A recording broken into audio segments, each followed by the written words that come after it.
Bonjour à tous, c'est Anthony Klinger de la chaîne Hacking SEO et aujourd'hui on se retrouve pour une nouvelle vidéo où je vais vous parler d'optimisation de vos pubs Facebook. Alors qu'est-ce qu'une optimisation de pub Facebook? Aujourd'hui ce qu'on va voir c'est le texte. Il faut savoir que Facebook pénalise les gens qui mettent beaucoup trop de texte par rapport au ratio texte-image et donc vous fait baisser la portée automatiquement, voire vous interdit de diffuser la publicité.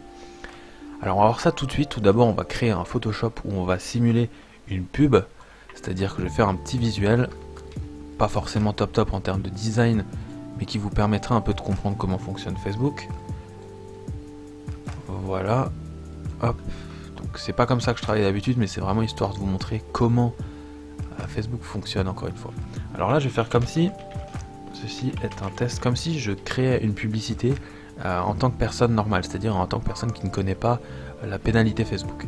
Donc là j'écris un peu du texte partout, en pensant que c'est une image, je pense, moi, que ça ne va pas impacter sur le fait que Facebook me supprime la publi ou me l'interdise. Donc je vais enregistrer l'image en JPEG et l'appeler pub.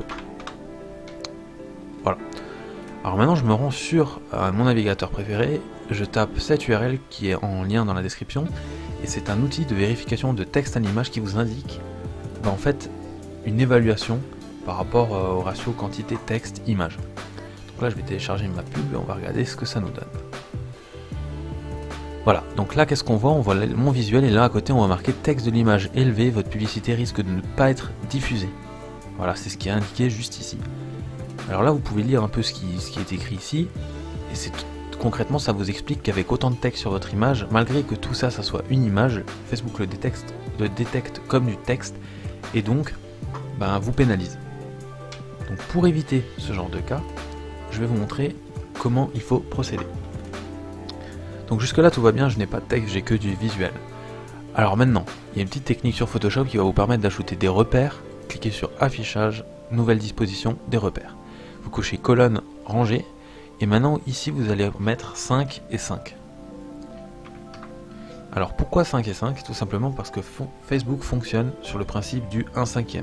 C'est-à-dire là on a 5 x 5, 25, on a le droit à 5 cases de texte, 5 cases où il y aura du texte présent sans que Facebook commence à nous pénaliser. Pourquoi? C'est tout simplement pour une question d'ergonomie certainement et de confort pour la personne qui voit la pub. Alors là par contre cette fois-ci je vais utiliser uniquement 5 cases, par exemple celle-là, celle-là, celle-là, celle-là, celle-là.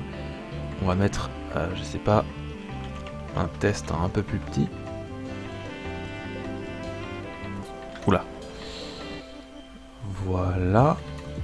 On va le dupliquer. Là je suis à 4 cases. Mince. Je duplique encore une fois. On va le mettre à la verticale. Et voilà. Là concrètement je suis à 1, 2, 3, 4, 5 cases pleines de texte. Donc ces cases peuvent être remplies comme on le souhaite. Il faut juste que ça soit 5 cases maximum. J'enregistre à nouveau. Sous le nom pub2 en JPEG. Pub2 et je fais l'analyse. Télécharger pub2 et là on attend. Et là théoriquement je suis entre le OK et le faible. Donc voilà, là je suis dans 5 cases de la grille. Donc Facebook considère comme mon image est OK et que ma publicité sera diffusée normalement. Donc j'aurai pas de pénalité en termes de portée et je pourrai donc optimiser au maximum ma pub lorsque je la boosterai. Voilà, c'était une petite astuce que je vous proposais comme ça parce que c'est une astuce que pas grand monde ne connaît mais qui a un énorme impact lorsque vous faites une publication Facebook.